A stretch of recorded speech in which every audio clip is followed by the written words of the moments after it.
Hey, what's up mga paps? Welcome to my channel.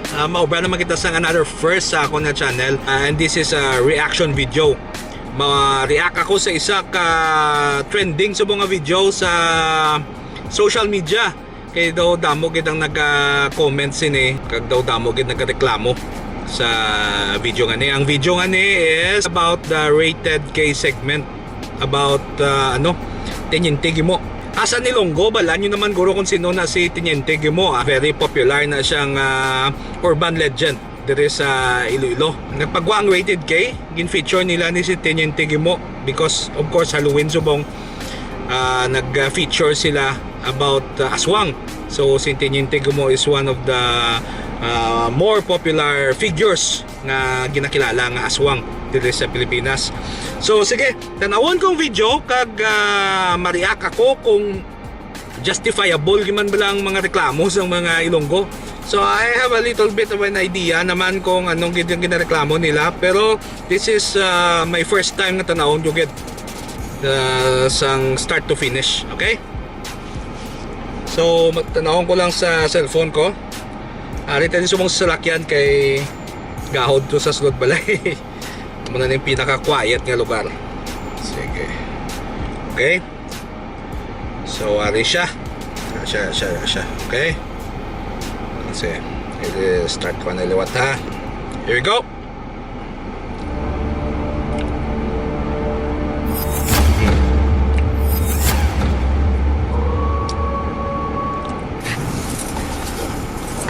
Sa dilim ng gabi, ingat ka. Okay. Baka umatake ang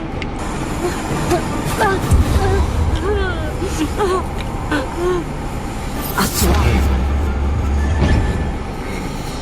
Sa Iloilo, circa 1950s, nagpasalin-salin na ang kwento tungkol sa Dueñas. kapitan ng kanilang barangay sa bayan ng Dueñas. Okay. Nagmula raw sa lahi ng mga aswang. Ang Okay. leader ng angkan Wow. ay nakilala na si Teniente Tuko daw lapuyot kit ba? Ibintangang may kagagawan sa hindi maipaliwanag na pagkamatay ng mga biktima. Natagpuan daw na wala Walang ng suka lang mga na yun. puso Okay. at atay. Ayon sa mga kwento, siya ang pinuno ng mga aswang. May asawa si Teniente Guimo at may anak na babae na si Ella, na kahit daw aswang, nakikihalubilo sa mortal na tao. Hanggang isang araw. Dili man uy. Tanan nga bisita. Welcome man dire. Ginaasikaso namon ka. Ikaw pa. Okay. Muna ang una nga ginareklamo sa mga Ilonggo, no? Kaya ang gingamit nilang dialect, instead of Hiligaynon, gingamit nila ng Bisaya. I don't know kung ano nang sulod sa isip ng mga producer. Dapat double check nila kay sakto man ang lugar, Dueñas man. Tinga ang gingamit nilang reenactment or ang actors, ang gingamit nila yung dialect ng Bisaya. Asikaso ng pamilya ni Teniente Guimo ang bisita. Hindi ka na magturog. Magduog na lang mo sa akong anak. Dinuguan. Ayos.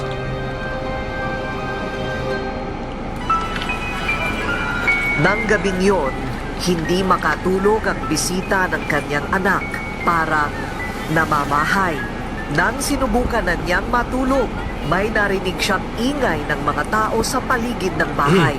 Naisip niya na baka may malaking party bukas ng umaga. Saka gustuhan niyang makita kung ano ang nangyayari ng mga oras na iyon. Okay. Sumilip siya. So familiar na katama kay actually may pelikula na ni nang sa Shake, Rattle and Roll, isa sa mga episodes da. Sang simpo pa ni nga nami pag ang Shake, Rattle and Roll. So tandaan jud gid sa kid na tanaw gid ni ang storya nga ni. Si Manilyn Reynes pa to kag si Ana Roses bala mo. So pareho gid ni para sa mga young millennials da kag sa mga generation Z kids da. Tanawan nyo na, pangitaan nyo, Shake, Rattle and Roll 3 or 2, basta namin na. So sige, continue. Siya sa bintana. At nakita niya, may nakasalang na kawa na napapalibutan ni Teniente Guimo. at ng kanyang mga kasama. May hawak na itak at kutsilyo. Naisip na naman niya na baka nga may handaan bukas. Pero kinabahan siya sa kanyang narinig. Sa wakas, makilaw-ig, tao, sa awat ng panahon. Kinsa man sa ila, nakasulot ang bahay kirelo, balbalan sa payo, para dili makabato. Okay, okay. Okay, unas tanan ng sala sila, no? Dapat iligay nun, gid man. Pero nga akong, hindi man ko expert sa Bisaya, no? Pero nga ako pamatian kung Bisaya nila daw hindi man fluent. Do tiyagan ko daw pangapa pa sila. Naduda ko, hindi man siguro mga Bisaya ning actors kani. Okay, padayon. Kinilabutan ang bisita dahil siya pala ang isasalang sa kawak. Lahat pala sila'y mga aswang. Kabalo kong gutom na kamo, mga angka. Kumakain ng laman ng tao. Dinuguan. Hindi niya malaman ang gagawin sa nerbiyos. Pero kailangan niyang labanan ang takot. At ang suot niyang relo ay inilipat niya kay Ella na mahimbing na natutulog ng mga Wow, oras sa na relo? iyon. Humiga siya sa tabi ng kaibigan at nagtulog-tulugan. Hanggang sa narinig niya ang mga yabag papalapit sa kwarto.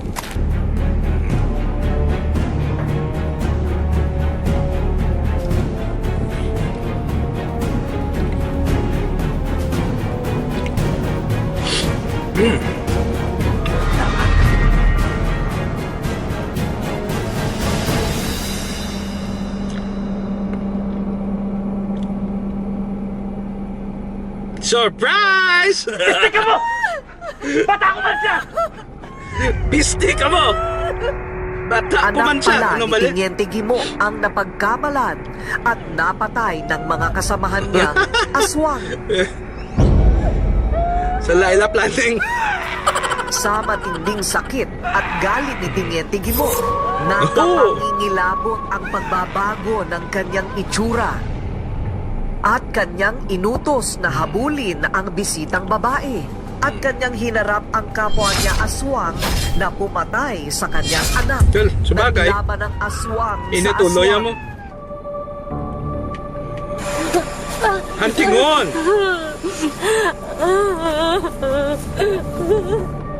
Mula nang makatakas ang bisitang babae, kumalat ang balita na aswang si Tiniente Gimo. Alright. Pinagdudahan na ang kanyang pagkatao ng taong bayan. Tiniente Gimo! Gawas ka sa balay mo! Naog ka dire! O kami magsaka dira! Dinala sa presinto ng mga pulis dahil nga sa ibinibintang na krimen na natagpo ang bangkay na winakwak ang puso at atay. May nagsasabi naman na baka isa siyang kanibal o kumakain ng laman ng tao. Pero biglang nasyak ang lahat nang mawala sa kulungan si Tiniente Gimo Natandaan ko ang kawa at hindi sa na nila nakita pa. Antike. Kailan lang pumunta ang aming team sa bayan ng Dueña sa Iloilo Okay. para alamin kung So ang team ni Corina nagkadto sa Dueñas. Nagkadto sa Dueñas, wala nila nga hindi Bisaya ang mga tao to. How come nga ang reenactment nila puro Bisaya? How? Mind-boggling. totoo nga ba ang kwento tungkol kay Tiniente Gimo. Walang nakapagbigay sa amin ng impormasyon, pero may nakapagturo sa amin kung saan nandoon ang kanyang mga kamag-anak. Dito sa Barangay Poblacion A sa Dueñas, ang mga lupain daw ni Tiniente Gimo na minana ng kanyang mga kaanak na pamilya Lamputi at pamilya Langrio. Kung paniniwalaan, Lamputi kag Langrio? sila raw ang kaapu-apuhan ni Tiniente Gimo. Yung tatay ko, apo niya. Okay. So, apo yan sa tuhod eh. Sana nga sabi nga mga matanda, hindi naman yung patya. Saan ba naman sa mga tigulang ko? Wala man lang na lunggo itabing man to. litrato ni Tiniente Gimo ang kanyang angkan. Sabi raw ng kanyang magulang, lapitin daw ng mga babae si Tiniente Gimo. Yeah. Chic boy. Kaya maraming lalaki ang naiinggit sa kanya. Kaya siya siniraan at sinabi, Okay. may lahing aswang. Okay. Aswang na si Tiniente Tigimo. Nang hampasin daw ni Okay. So, bali, butslingon gali, nang obrahan lang intriga si Tiniente Gimo kay ang iba niya mga laki to sa ilang hindi ka balo magdiskarte. Puga. Tanan niya chicks sa ilang kay Tiniente Gimo lang gato pa. So ano mo unta? Problema to ayo aswang na sa aswang na sa kay Lawlaw kuya. Okay, padayon. Tiniente Gimo sa ulo ang kanyang bayaw. Sinabi nito sa taong bayan na papatayin siya ni Gimo para kainin. Pero ang totoo, gusto lang nitong pagtakpan ang pagnanakaw niya ng bigas kay Tiniente Gimo para may pangsabog. Otro pa gining isa, makawat siya gali ya. Tigaling siguro, nahuya man siya mo nga mabisto siya sa ila lugar nga kawatan siya. Tiging pasakaya niya na lang chismis nga aswang giman si Gimo Ginuobra niya nga lutoon siya tan. Vogel. Dalong istorya pa. Ito raw ang pinagsimula ng lahat kung bakit may aswang sa Dueñas at ginawang panakot sa mga bata. Narinig ko yung Tiniente Gimo. Lagi na niyang kinukwento sa akin ni Lolo. Siyempre, bata talaga, malikot. Uy, pumasok ka na. Nandiyan na mamaya si Tiniente Gimo. Hala ka, kakainin ka niya. Ganyan. So, bali, sa utak, matakbo sa utak namin nung bata pa kami. Parang tinatakot kami. Siyempre mo giman ang mga tigulang mo. Pagpahog. Di ba ganito na? Aswang dahil sa na. nakakatakot na marka sa kanyang pangalan. Siyempre masakit kasi isa kaming estudyante tapos pagdating namin sa paaralan, Bagay. ganun agad Kaluoy yung man sila. welcome sa amin yung kamo mga aswang. Tungod kay Tiniente Gimo, siyempre ginabansagan ng pamilya nila ang aswang.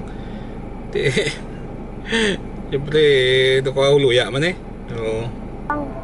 Mga aswang kamo. Pinanakit Okay. nila ang pinaglibingan ni Tiniente Gimo sa lupain na dinonate nito na ginawa namang sementeryo. Ayon sa matatanda, prominenteng tao si Tiniente Gimo. Pero bakit walang makapagsabi kung saan siya nakalibing? Kahit naman nung araw pa, hindi naman nanin... Okay. Siguro ang rason nga wala sila kabalo kundi na lubong si Tiniente Gimo because kung ako lang siguro kay dito. Dayon. nakalibing. Kahit naman nung araw pa, hindi naman naniniwala sa aswang ang albularyo na si Lola Florita. 89 years old na siya ngayon. Ang bupati ako kung makita ako kung ay di ko makita Oo ha? Okay, pila to edad niya? 89? Pila dilagad? Okay. Albularyo na gid na. Way pa siya nagapati kay Tiniente Gimo. Kag 89 na siya. So, basically, buhi na siya buhi na siya sang tsimpo nga nagsikat na si Tiniente Gimo. So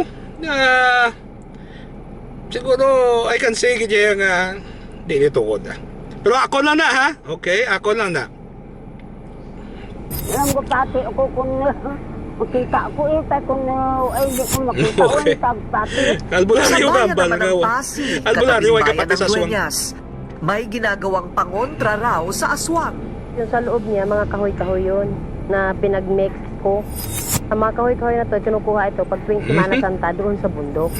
Sa paglagi ng aming team sa Dueñas, dala-dala ang botelyang ito na may langis o lana. Pag kumulo raw ang langis, may aswang sa Pero ko na paligid. yan. Pero hindi naman ito nangyari. Ganun man, Pirmi. kapansin-pansin sa barangay Punong Grande sa Dueñas. Halos lahat sila nakasuot ng kulay pula. Pangontra na po sa mga mga bad vibes po. Sabi mo na, Okay. na pangunta. Okay, matong isa kaya balya bad vibes man lang ginakontraya. Baka tuwang tong pula. Okay. Nga pangunta sa aswang ang pula, no? I don't know.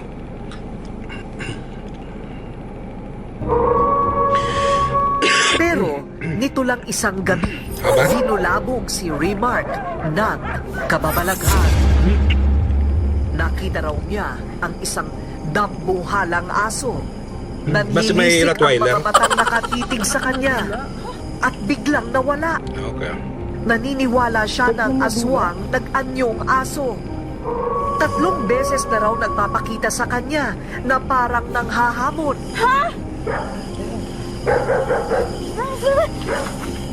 Sobrang takot ko. Minsan nga tumatayo ng balibo ko. Natatakot pa rin siya sa pamilya niya na baka biglang umatake ang aswang sa kanilang bahay. Wagay ko na mo na balay mo. Daw isa man lang nakahuyop sa aswang. Palagi niyang Di ba ipinagdadasal mga ang aswang kaligtasan ng pamilya at ng kanilang barangay. Wala ba? Kailan wala ba akong takot para sa pamilya ko? Okay. Totoo man o hindi, I know, hindi man kuya ang expert.